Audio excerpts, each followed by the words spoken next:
My name is Nuno. I'm a professional chef. I'm specialized in healthy cuisine and Mediterranean diet. This is what I do for a living. Actually, I'm more a nativist chef that tries to bring consciousness and awareness upon our food choices and the consequences on our natural resources and obviously in our health.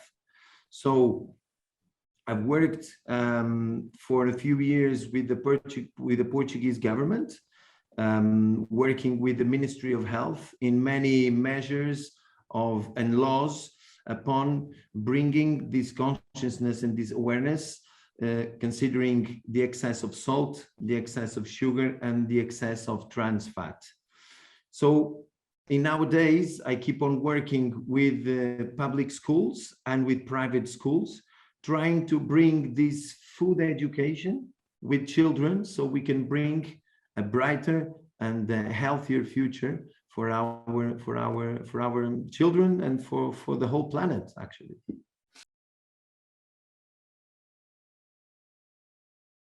Mediterranean, first of all, it's the best diet in the world because it's based on the first principle is that we share.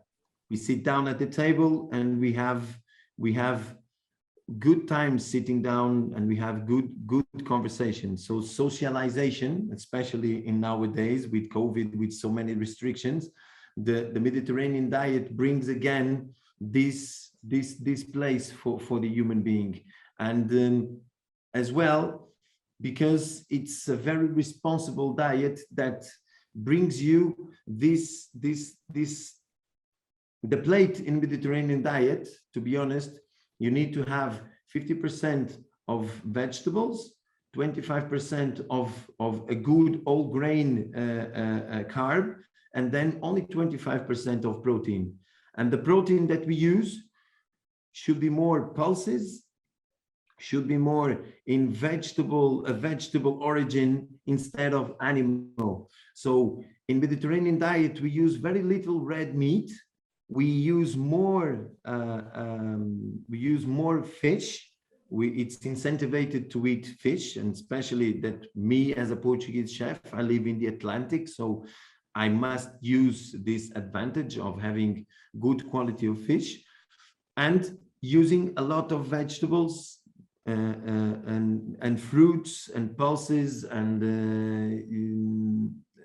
dried fruits, and this is what is based on. So we don't use sugar, we don't use processed food, we don't even consider using packaged food. For me, I don't even consider as food. So food for me is something that you can really see, recognize in the nature, something that you can pick from a tree, from the soil, and you can eat straight away. This is something really magical because we respect our nature as it is. For me, it's the vegetables. I give a very big priority to vegetables, seasonal, which is something also very important. We need to respect what the planet is ready to provide us. So we are in a moment that the tomato is going away. So we shouldn't continuously eat tomato for the rest of the year. So respecting the seasonal products, it's also very important. Local, we should try to find as much as possible the suppliers to be local. So we have our footprint as well very present in our food choices when we buy. Using the only, for me, almost the only fat that I use to cook, which is the olive oil, and obviously having fish as local, and then using pulses like beans, using chickpeas, and using water as our main ingredient to drink. Obviously the wine it's also included, but only during the meals.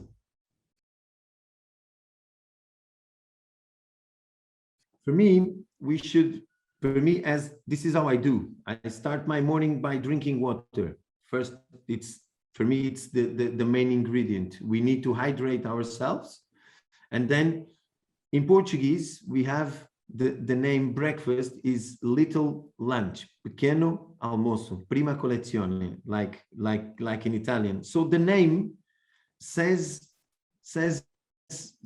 pretty much about what we should eat. We should have a beginning of a very nutritious and balanced breakfast. So when we eat a white bread with very high processed flour and coffee, we are having a very low nutritious income to our body. So using the example of Middle Eastern food, like Lebanon, a place where I lived, you eat chickpeas at breakfast, like having a bit of hummus, and then you have a raw carrot, and then you have a raw cucumber. If we teach ourselves to eat this kind of food, first of all, when we eat raw vegetables in the morning, we are introducing in our digestive system water that goes away in a very different way as when we drink water, because it comes inside and it goes out almost straight away. So dehydration, it's very important in our days.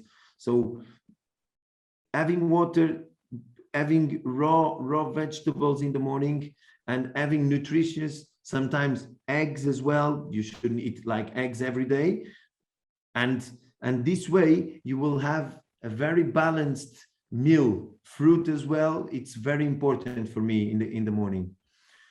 Lunchtime, when we reach lunchtime, we speak a lot about fasting in these days and having. So I'm not the kind of guy that incentivizes people to keep on eating all the time, because if you eat all the time if you have a good breakfast, you should hold yourself to reach at lunchtime and now eat the second meal of the day.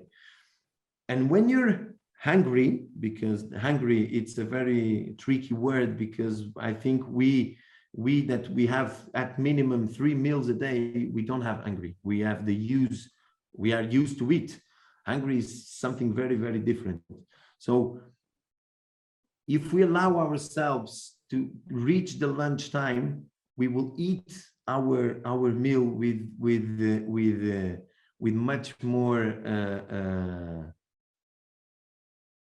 willing. I don't know if this is the real word, but we really want to eat this meal. And when we have this hungry, we absorb and the flavors, the textures of the food in a very different way. And so it's very important for you to allow yourself to be hungry again. So lunchtime, yes, we should eat. It's the meal where I can eat a little bit more because I still work all day.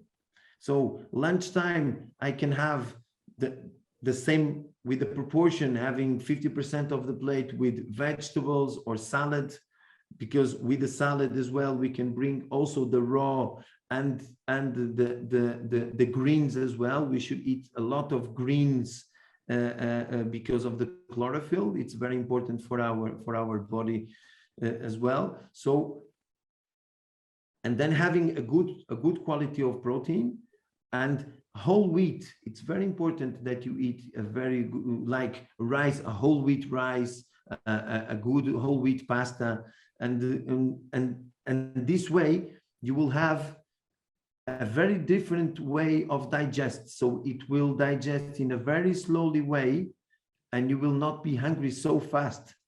And avoid eating sugar at the end of your meal, because when you eat light, your digestion will be lighter and you will not get sleepy, because many people have a lot of sleep when they eat a lot. And when you eat heavy, when you eat a lot of meat, you will need the whole blood of your body will concentrate in your stomach to help you to do the digestion, and naturally you will get sleepy. And for you not to get sleepy, you start drinking coffee. And when you drink coffee, you're already interfering in your process of digestion, because you're bringing something very acid in pH level. So we could start another. I'm a bad guy to answer this, because I don't drink coffee. I drink cocoa in the morning with maca powder.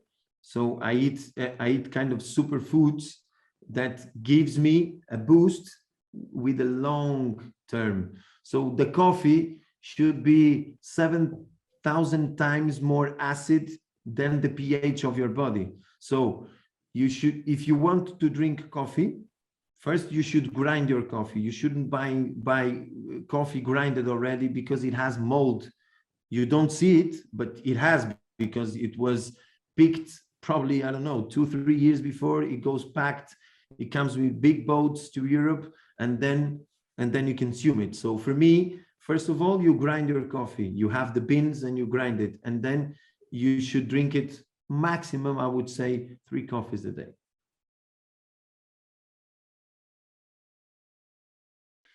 It's the most advisable diet for them to eat, because if you try to do sushi with a whole wheat rice, round whole wheat rice, because it has kind of the same shape, you will see the difference. And if you substitute partially the fish with vegetables, using avocado, using cucumber, using carrot, you will bring new flavors, and you will bring so many good vitamins, and this will also adapt and bring a new evolution in the palate of these children, that one day, when they start to travel, and when they start to conquer the world, when they travel to find new adventures, they will be more adapted to the world, because the Mediterranean diet it's a worldwide diet. So it's a big advantage if you want to bring this into Japanese education. For me, I will always bring. I will try.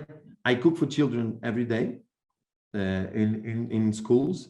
So for me, I always do the same thing. Maybe one day I do a carrot puree or a pumpkin puree, to bring, if they're not used to the texture of chewing and biting, because they don't have this education at home. Because when you see kids that they are children from parents that they are vegetarian or vegan, you will see that they don't have any issues on eating any kind of vegetable. At the same time, when you see parents that they don't educate children to eat soup, vegetables, having a broccoli, having a cauliflower, they will have more resistance eating this. So I see this in daily basis in schools. So if I have a children, I have to be resilient, and every single day I put vegetables in the plate, either broccoli, either carrots, either spinach, a puree for them to get more, if they like more a consistency of a puree, they will educate the palate. And one day you will see the children saying, can you please bring me salad? Can you please put me more vegetables? Because they will be used. So we shouldn't punish children if they don't eat. We shouldn't give prizes to the children if they don't eat. We just need to be very consistent. And as parents and as educators of children, we should lead by example. So we should eat exactly the same as them. So if we do that, they will follow you. They will, because children look at parents as their superheroes. So if we lead by example, it will be amazing.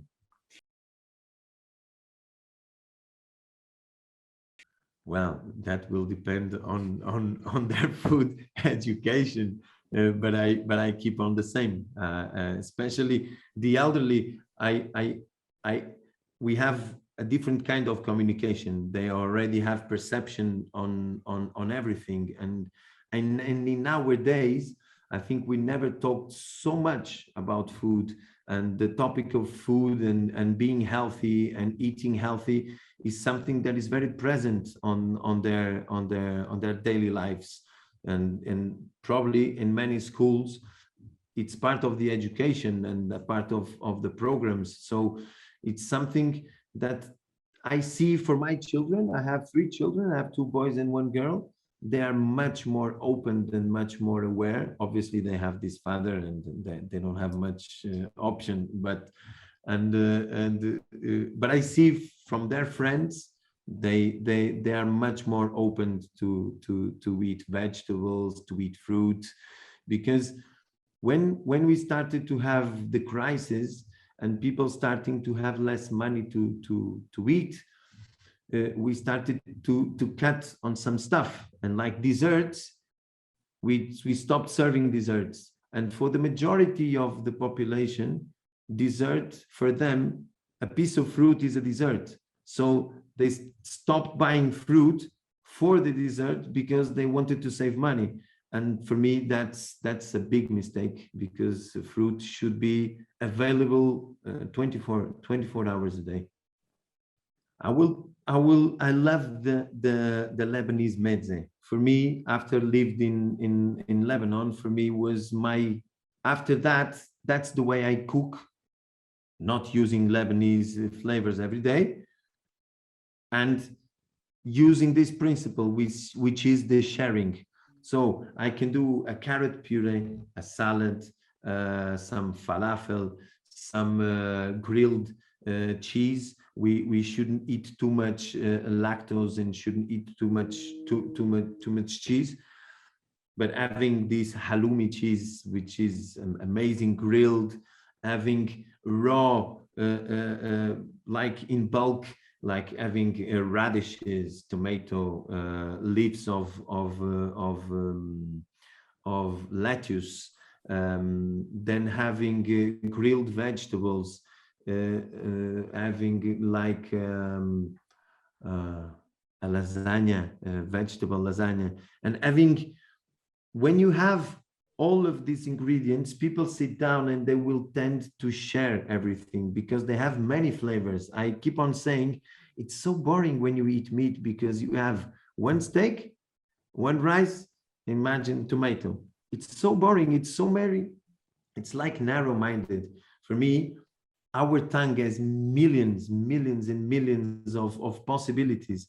So we should provide this kind of food and this experience to people. So it's very important if we bring variety into in colors into our plates. Like in Portugal, for me, would be fish, because we have our coast. In Spain, artichokes, for example. In Italy, oh my God, it's for me, it's kind of, it's like Mecca of food. We have so many things, but tomato, it's something. Olive oil as well. It really identifies Italy. Greece? The tomato, Greece, olives as well. Olives for me. And Turkey? In Greece. Turkey,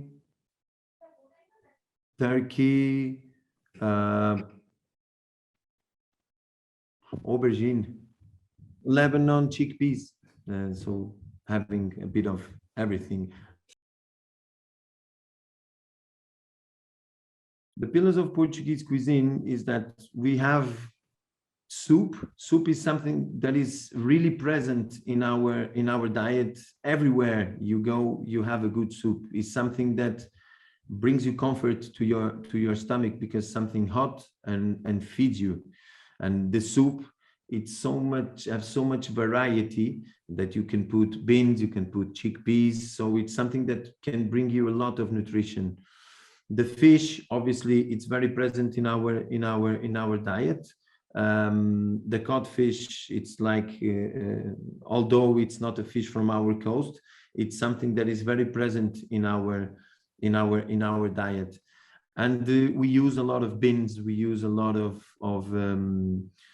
we have this very traditional, old-fashioned plates that they are more heavy, and from our history, we used to use a lot of meat in our diet. So, but if you come to Portugal, and if the Japanese come to Portugal, they will be very, very much surprised about the richness of the food, which is based on vegetables, fish, chickpeas, and yes, the meat, beans and chickpeas, but the meat, it's always very present. For me, meat it's a world issue. I think we eat too much meat everywhere around the world. Olá, o meu nome é Nuno Queiroz Ribeiro, eu sou chefe de cozinha, sou um verdadeiro ativista na alimentação saudável com base na dieta mediterrânica, e eu convido eu convido os japoneses a provarem a dieta mediterrânica e perceberem os seus benefícios para a vossa saúde.